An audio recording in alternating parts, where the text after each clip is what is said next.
The PlayStation 1, released in 1994 in Japan and 1 year later in the US.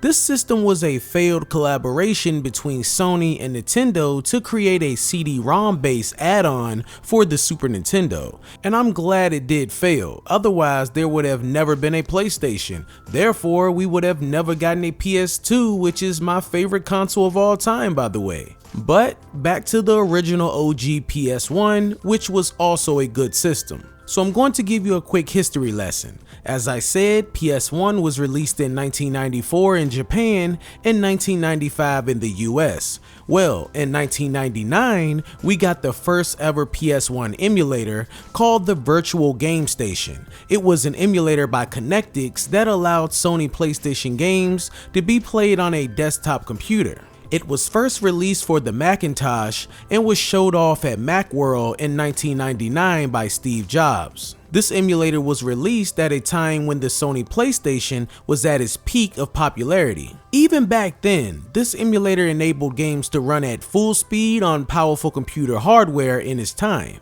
It also supported a lot of PlayStation games. Really, the only lacking features were the ability to receive DualShock vibration or to be able to use light guns. Also in 1999, we got an emulator called Bleem that would come on a disc that ran on Windows 95 and 98. Or get this, you could get the Dreamcast disc that was renamed to Bleemcast and run the emulator on your Sega Dreamcast. This was cool at the time, but it did come with issues with compatibility and performance on Dreamcast, but ran a lot smoother on Windows. Now, the life of the Bleem emulator was short-lived due to a legal battle with Sony. 1 year later, in 2000, we got another emulator called EPSXE that is available for Windows, Linux, Mac, and Android.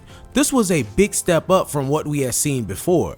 This emulator does require a BIOS for full game compatibility and full memory card support. Now let me be straight up with you. This is a good emulator if you plan on running it on less powerful systems or older hardware.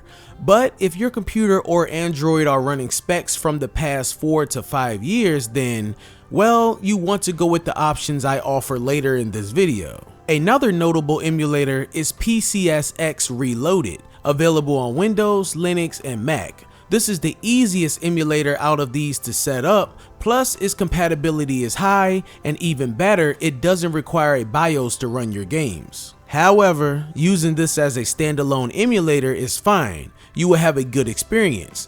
But if you use PCSX Reloaded through certain front ends like Emulation Station or Launchbox, you will have some issues. Okay, so today, the best standalone PS1 emulator in 2025 is DuckStation. That's available on Windows, Linux, Mac, and Android. Once again, we have great compatibility with nearly all games fully playable. It has the highest speed and accuracy, but it isn't the easiest emulator to set up. Well, not as easy as PCSX Reloaded, but it's still pretty easy to get set up with a lot more features available. It also has smooth online multiplayer using DuckStation NetPlay, and it has the best looking interface that allows you to add box art to all of your games. Honestly, it doesn't get better than this for PS1 emulation.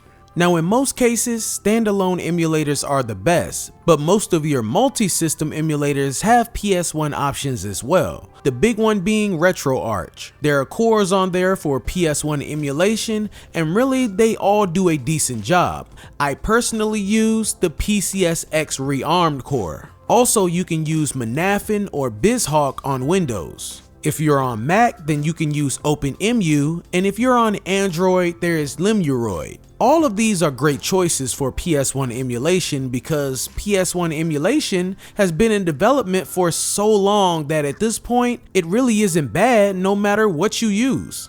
But there is one emulator that still needs a lot of work, and that is the PS1 emulator for iOS called Gamma, that as of right now lacks a lot of features and has a lot of compatibility issues. But then again, I don't want to talk too bad about this emulator because it was just released last year on May 11th, 2024, so I am pretty sure it will get much better over time.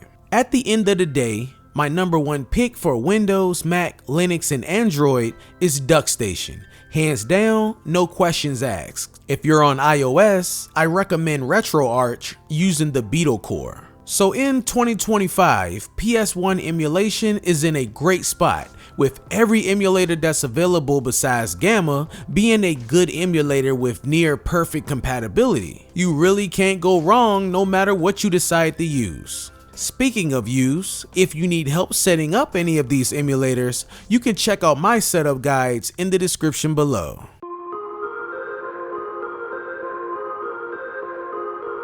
Okay, so out of all of my state of videos, this one means the most to me because it's about my favorite video game console of all time, that being the PlayStation 2 that was released in 2000. It's mainly my favorite console because of its library of games that are full of classics. So many that I'm not even gonna start naming them because we will be here all day. I mean, if you don't like the PS2, you had to have been born in the early 2000s and never got to experience it. If you don't agree that it's the greatest of all time, then we can argue about it in the comments. Sony PlayStation 2 will be the biggest thing to come along since TV was invented.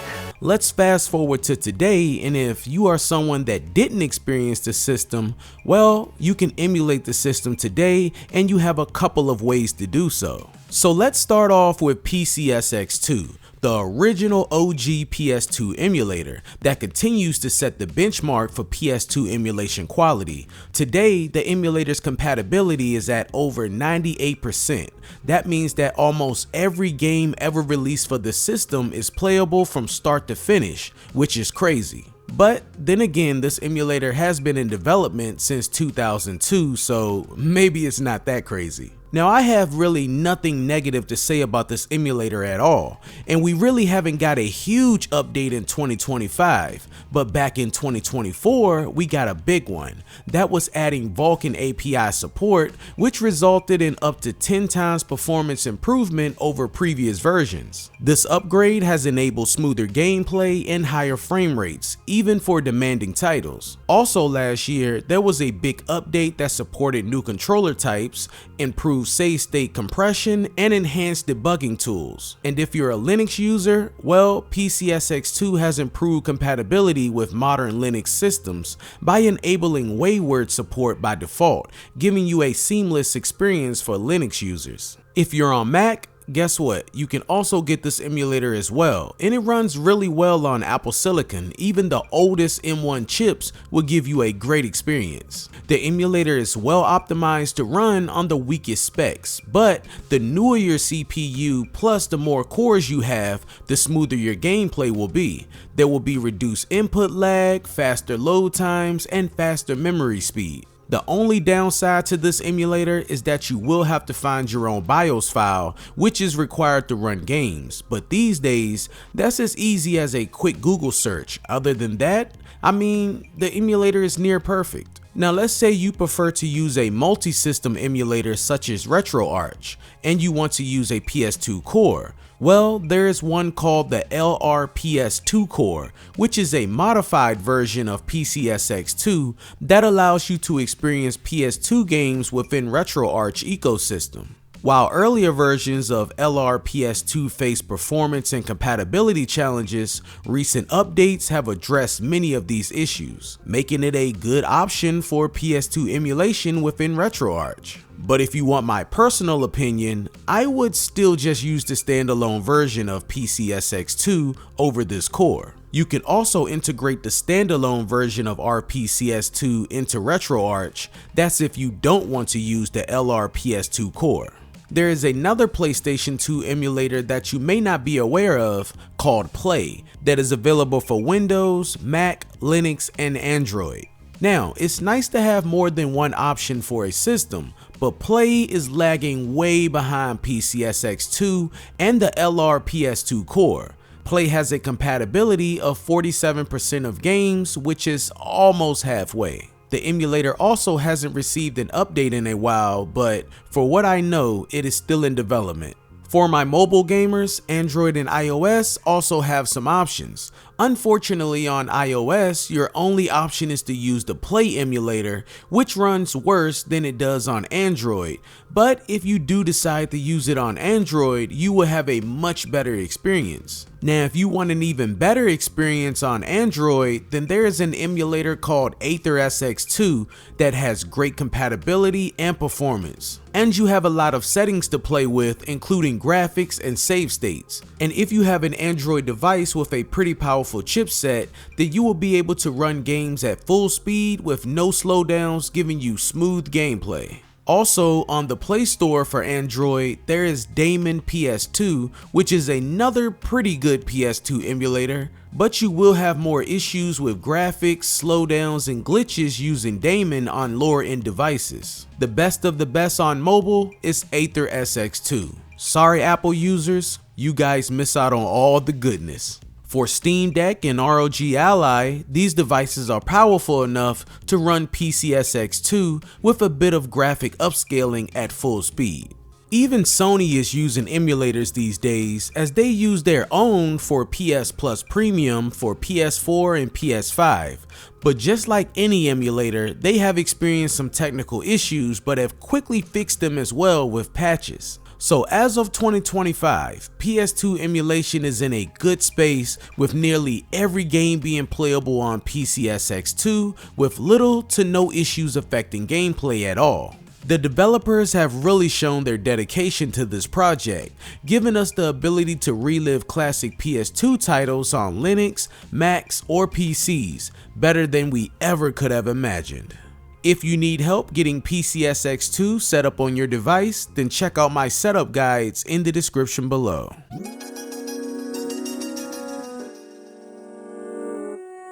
The PlayStation 3 launched by Sony in 2006. As the successor to the highly popular PlayStation 2, the PS3 introduced advanced hardware capabilities, a new media format, and a bunch of features that aimed to redefine the gaming experience.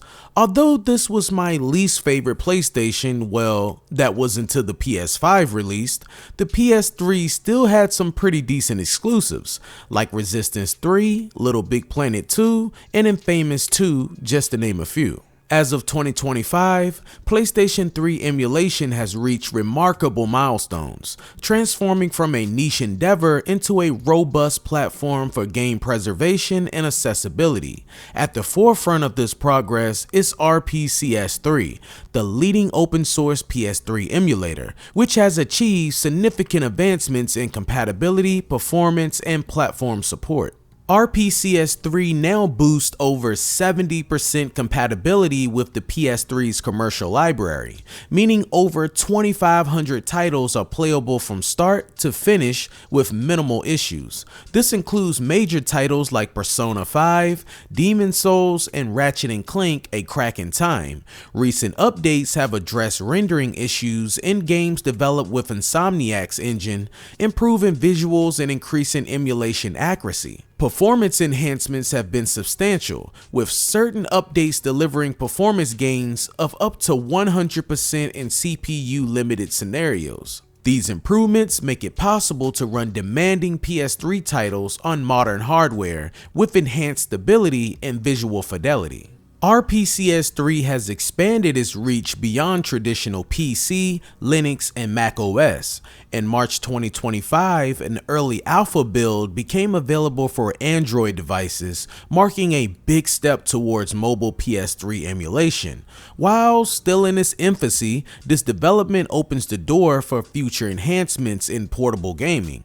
Fast forward to today, and that Android emulator has been rebranded as RPCSX. There is also APS3E, which is another rebrand of RPCS3 on Android. Now, it is great that we have PS3 emulation on Android, but I must say, these emulators have a long way to go before becoming great. Additionally, the emulator now supports native ARM64 architecture, enabling it to run on devices like the Raspberry Pi 5 and Apple Silicon Macs. While performance varies based on hardware capabilities, this broadens the accessibility of PS3 emulation to a wider audience. Just don't expect the same level of performance that you get on a PC. RPCS3 offers a lot of advanced features that enhance the gaming experience. My favorite, as always, is resolution scaling. Games can be rendered at resolutions up to 8K, surpassing the PS3's native output. And isotropic filtering up to 16 times. This filters and sharpens your textures for improved visual clarity. There's a custom frame limiter. This feature allows gameplay to run in sync with your monitor's refresh rate for smoother gameplay. The emulator also supports RPCN, an open source online matchmaking server, reviving multiplayer experiences for titles like Tekken 6 and Street Fighter 4. As an open source project under the GNU General Public License version 2, in case you don't know what that is, it's a public license intended to guarantee your freedom to share and change free software to make sure the software is free for all users. Well, RPCS3 thrives on community contributions, regular updates, and a transparent compatibility database. The emulator emphasizes legal use, requiring users to install official PS3 firmware that, in case you didn't know, can be found on the official Sony PlayStation website, and use legally obtained game copies that, let's be honest, you guys are going to get your ROMs online. I mean, I'm just keeping it real. Even Sony has shown interest in PS3 emulation, with the studio behind PlayStation Classics on PS5 expressing interest in developing a PS3 emulator for modern consoles. This could revolutionize backwards compatibility, allowing players to run games directly on their consoles without relying on cloud streaming. Meanwhile, Sony continues to support the PS3 with system updates, the latest version being 4.92, released in March 2025, aimed at improving system performance and maintaining Blu-ray playback capabilities. So in 2025, PS3 emulation stands as a testament to the dedication of the emulation community. With RPCS3's advancements in compatibility, performance, and cross-platform support, the legacy of PlayStation 3 is preserved and accessible to a new generation of gamers. As technology continues to evolve, the future holds promising possibilities for even greater integration and preservation of classic PS3 gaming experiences. If you would like to check out my RPCS3 setup guide, the link is in the description below.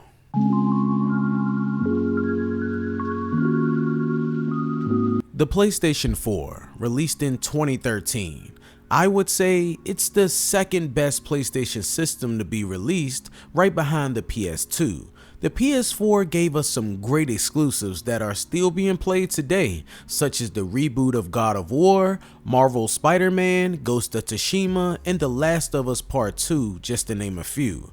Now, as we all know, these games have come to PC in the past few years, but still not all PS4 games are available on PC. So here we are in 2025, and we have not one, not two, but 3 PS4 emulators that are in development. Now, I will let you know right now so you don't have your hopes up. No, you cannot play the big exclusives right now through these PS4 emulators, but I will say I am impressed at how fast development for PS4 emulation is moving along.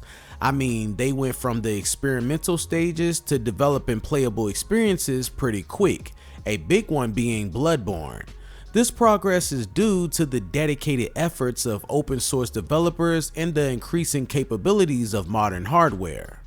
So let's start off with the emulator that's leading the charge in PS4 emulation, that being Shad PS4, that has emerged as a promising PS4 emulator, showcasing significant advancements in compatibility and performance.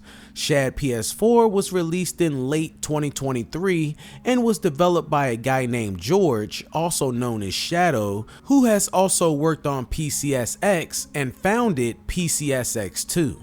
Shad PS4 has evolved fast. By April 2025, version 0.8.0 was released, marking huge improvements in game support and stability. A notable achievement for Shad PS4 is its ability to run Bloodborne, a PS4 exclusive title that has long been absent from PC. By January 2025, the emulator enabled Bloodborne to be played almost entirely on PC, offering smooth gameplay at 60 frames per second, that is, if you have a pretty powerful gaming rig. This development has been exciting for fans, given Sony's reluctance to release a remaster or update for the game. And I'm really impressed at Shad PS4's compatibility that has expanded, with over 320 titles listed as playable and more than 350 reaching in-game status. The emulator's support extends across Windows, Linux, and macOS platforms. Another noteworthy emulator is FP-PS4, developed by Red Prig and released in 2022, has also made decent progress. As of now, the emulator is reported over 100 games as playable, including titles like Sonic Mania, Super Meat Boy, and Undertale. While Bloodborne remains unplayable for FP-PS4, the emulator has shown significant improvements in audio and graphical support for various games. FP-PS4 is available on Windows x64 systems. The emulator has benefited from the emulation community helping out with development. And last is PS Off. This is the newest out of the three, but it's also moving along quickly as well, with consistent new updates dropping almost weekly. And just like the other two emulators, you can't run any big games here yet either, not even Bloodborne, but you will be able to play a few indie titles. The advancements in PS4 emulation have also extended to handheld devices, notably the Steam Deck. In early 2025, reports highlighted Bloodborne running at 30 frames per second on the Steam Deck using Shad PS4, a testament to the emulator's optimization and the device's capabilities. While Shad PS4, FP PS4, and PS Off have all shown progress, it's important to approach other emulators with caution. PCSX4, for instance, has been identified as a fraudulent emulator. Despite claims of a new Android build and AI upscaling features, PCSX4 has been exposed as a scam, often redirecting users to surveys without providing a functional emulator, so yeah, stay away from that one. Anyways, while challenges remain for the real emulators concerning hardware requirements and legal considerations, the future of PS4 emulation appears promising, driven by passionate developers and a supportive community. And I'm looking forward to the future of PS4 emulation. If you need help setting up any of these emulators, check out my guides in the description. And keep emulating, guys.